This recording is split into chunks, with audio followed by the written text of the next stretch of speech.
देखिए, मैं ये बात बताना चाहता हूँ कि ये शहर अपना है। इस शहर के अंदर हम लोग सब साथ में पले हैं, बड़े हैं।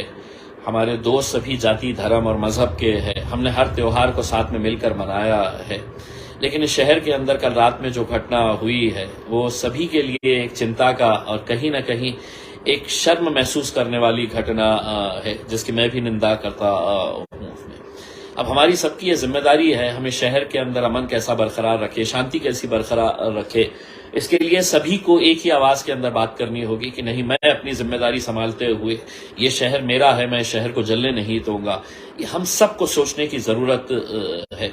मैं ये बताना चाहता हूं कि कल रात के अंदर जो घटना हुई है, आज सुबह से उसकी प्रतिक्रियाएं आना शुरू हो गई है। लोग उसका रिएक्शन दे रहे हैं और विशेषकर कुछ राजनीतिक पार्टी के लोग जो एक दूसरे के ऊपर इल्जाम लगा रहे हैं कि इनकी वजह से हुआ, उनकी वजह से हुआ। मैं हाथ जोड़कर उनसे ये गुजारिश करना चाहूंगा कि ये वक्त नहीं है एक दूसरे के ऊपर कीचड़ फेंकने का। हमारी सबकी कलेक्टिव ये जिम्मेदारी होनी चाहिए कि हमें शहर के अंदर अमन और शांति कैसे बरकरार रखे। इल्जाम, आरोप, प्रत्यारोप जो भी है उसके लिए हम एक दिन तय करेंगे और आपको जो इल्जाम लगाने का है, आप जिस किसी के ऊपर इल्जाम लगाना चाहते हैं लगाइए, लेकिन ये राजनीति करने का वक्त नहीं है। मुझे इस बात की संतुष्टि है कि सिर्फ एक इलाके के अंदर ये घटना घटी है, दूसरा पूरा शहर है तो शांत है, पूरा शहर के अंदर रेगुलर कामकाज चालू है। कहीं पर भी दूसरे शहर के इलाकों के अंदर ऐसा महसूस नहीं हो रहा है कि इस इलाके के अंदर कल रात में कोई घटना हुई है करके उसमें, तो ये एक अच्छी खबर है। मैं तमाम लोगों से ये अपील करना चाहूंगा कि इसको किसी जाति धर्म के नजरिए से ना देखते हुए, मैं खुद ये मानता हूं कि कल जब मुझे ये खबर मिली और रात में मैं अकेले वहां पर जब पहुंचा तो मेरे सामने एक ही बात ये थी कि मैं राम मंदिर को किसी तरह से कोई नुकसान नहीं होना चाहिए। मैं 3 घंटे उस राम मंदिर के अंदर बैठा रहा। वहां पे तकरीबन 15 से 17 पुलिस वाले थे जिन्होंने अपने आप को उस राम मंदिर के अंदर लाके बैठ गए थे। वो भी अपने तरफ से वो कोशिश कर रहे थे वहां से किस तरह से कंट्रोल करना, लेकिन मॉब ज्यादा था, उनसे भी कंट्रोल नहीं हो पा रहा था। राम मंदिर के कर्मचारियों को मैंने ये आश्वासन दिलाया था कि नहीं, मैं जब तक हूं यहां पर कि राम मंदिर के ऊपर कुछ नहीं होगा करके। मैं जो नौजवान लड़कों ने पत्थरबाजी की, जो नौजवान लड़कों ने गाड़ियों को आग लगाई है, मैं उनको एक बात बताना चाहता हूं, तुमने अपनी जिंदगी तो बर्बाद कर दी है, अपने माँ बाप को किस तरीके से परेशानी में डाले है, शायद तुम्हें इस बात का अंदाजा नहीं होगा। उसमें तुम्हें इस बात का अंदाजा नहीं होगा कि रमजान का महीना चल रहा है, एक मुबारक महीना चल रहा है, और तुम अगर ये समझ रहे हैं कि तुमने कुछ हरकत कर दी है और अब तुम इसमें से निकल जाएंगे, मैं तुम्हें बता दूं कि पूरा शहर अब जो है सीसीटीवी के अंदर पुलिस डिपार्टमेंट के पास कवर हो चुका है और सुबह से पुलिस की पूरी टीम्स जो है वो उन सीसीटीवी को खंगाल रही है, देख रही है कि कौन कौन से चेहरे। और मुझे ये बताते हुए बड़ा अफसोस हो रहा है कि कई सारे चेहरे पुलिस ने अभी तक शिनाख्त कर दिए हैं, क्योंकि उनके पास अब जो सिस्टम है, जो स्मार्ट सिटी के अंडर में जो कैमरेज लगाए गए हैं, उसमें एक एक लड़के का चेहरा जो है वो बड़ा क्लियर नजर आ रहा है कि कौन लड़का था जिसने पथराव किया, कौन लड़का था जिसने तो गाड़ियों को आग लगाई है करके। तो मेरा यही कहना है, आपने जोश में वो हरकत तो कर दिए है, लेकिन आपने खुद की अपनी जिंदगी बर्बाद किए है और आपकी इस हरकत की वजह से आपके माँ बाप, आपके घर वालों के ऊपर क्या परेशानी गुजरने वाली है, शायद आपको इस बात का अंदाजा नहीं होगा। और ऐसे हालात के अंदर आपके लिए कोई मदद के लिए खड़े नहीं रहने वाला है, क्योंकि पुलिस के पास उस सीसीटीवी के जरिए जो सबूत मिल रहे हैं उसमें आपको कोई मदद नहीं कर सकेगा।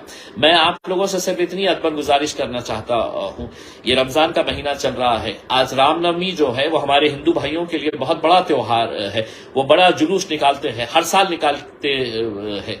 आज भी ये जुलूस यहाँ पर वो निकालने वाले हैं। यह आप लोगों की जिम्मेदारी रहेगी। आप लोग आज खुद पुलिस बनिएगा, आप लोग ये ख्याल करिएगा कि कोई रास्ते के ऊपर ना आए। कल के दिन आप अगर ये कहेंगे कि नहीं, मैं तो घर के सामने खड़ा हुआ था करके, और अगर सीसीटीवी फुटेज के अंदर अगर आप आ गए, तो आप ये समझ लीजिएगा कि दंगे के दौरान आप सिर्फ घर के सामने खड़े रह के तमाशा भी अगर देख रहे हैं तो उसमें भी आपको आरोपी बनाया जाता है, क्योंकि उस वक्त पुलिस को यह नहीं पता है कि आपके हाथ में पत्थर है या नहीं है, लेकिन दंगे के अंदर आप रास्ते के ऊपर खड़े हुए हैं, तमाशा ही देख रहे हैं, तो भी आप आरोपी बन सकते हैं। इसीलिए मैं नौजवानों से तमाम लोगों से ये अपील करना चाहूंगा कि अपने जिम्मेदारियों को समझिए, अपनी जिंदगी को बर्बाद मत करिएगा। कोई कॉलेज वाले अगर बच्चे होंगे तो उनका पूरा करियर खराब हो जाएगा। अगर कोई लोग इसके ऊपर गलत तरीके की प्रतिक्रिया डाल रहे हैं तो आपको किसी के ऊपर रिप्लाई करने की जरूरत नहीं है। आप लोग अच्छे तरीके से अपने त्योहार को मनाइए, अपनी जिम्मेदारी को समझिए। और जो राजनीतिक पार्टियां एक दूसरे के ऊपर इल्जाम लगा रही है कि इनकी वजह से हुआ, उनकी वजह से हुआ, मैं उनसे भी हाथ जोड़कर ये गुजारिश करना चाहूंगा कि ये वक्त नहीं है हमारे लिए। ये वक्त हमारे को सबको हाथ में हाथ डालकर एक आवाज के अंदर ये कहने के लिए जरूरत है कि नहीं, इस शहर के अंदर हम अमन चाहेंगे, शांति चाहेंगे, इस शहर को हम जलने नहीं देंगे। जो हुआ है यकीनन पुलिस उसके ऊपर कार्रवाई करेगी और उसमें किसी को भी छोड़ा नहीं जाएगा। पुलिस ने साफ तरीके से बता दिया है कि हम सख्त से सख्त कार्रवाई करेंगे। अब हमारी सबकी जिम्मेदारी है इस शहर को हम नॉर्मल कैसा कर सकते हैं, उस शहर के अंदर हम अमन को कैसा लेकर आ सकते हैं। देखिए, सभी लोग इस तरह की हरकतें करते हैं ऐसा नहीं है। हर समाज के अंदर आपको 2%, 5%, 10% ऐसे लोग मिलेंगे जो हमेशा इस तरह की हरकतों के अंदर आगे आते रहते हैं। लेकिन कल जब मैं वहां पर था ग्राउंड के ऊपर और मैं जब कुछ लड़कों को देख रहा था तो इस बात का यकीन हो गया था कि ये किस तरीके से नशे की हालत के अंदर बटन जो का इस्तेमाल करके जो नशे का कारोबार कर रहे, नशे का इस्तेमाल कर रहे, वो सबसे ज्यादा आतंक मचा रहे थे इसमें। और मैंने पुलिस को कहा है कि अगर ये लड़कों को अगर हम आइडेंटिफाई नहीं करेंगे तो हो सकता है कि आगे और नुकसान होगा। तो ये जो नशे का कारोबार करने वाले लोग हैं, नशे का इस्तेमाल करने वाले लोग हैं, सबसे ज्यादा आतंक वही लोग मचा रहे थे इसमें। पुलिस अपना काम करने वाली है, हमें अपना काम करने की जरूरत है। हम सभी जात, धर्म और मजहब के लोगों को ये बताना चाहते हैं हमारा शहर अंतर्राष्ट्रीय दर्जे के लेवल के ऊपर पहुंच चुका है, इसको हमें और आगे बढ़ाने का है। हम सबको एक पैगाम देना है कि यहाँ पर कभी भी कोई भी जाति धर्म का मुद्दा नहीं होता है करके इसमें। तो अगर इसको जितनी जल्दी हम बैक टू नॉर्मल लेकर आएंगे उतना हमारे लिए, हमारे शहर के लिए, हमारे भविष्य के लिए अच्छा रहेगा। बहुत बहुत शुक्रिया।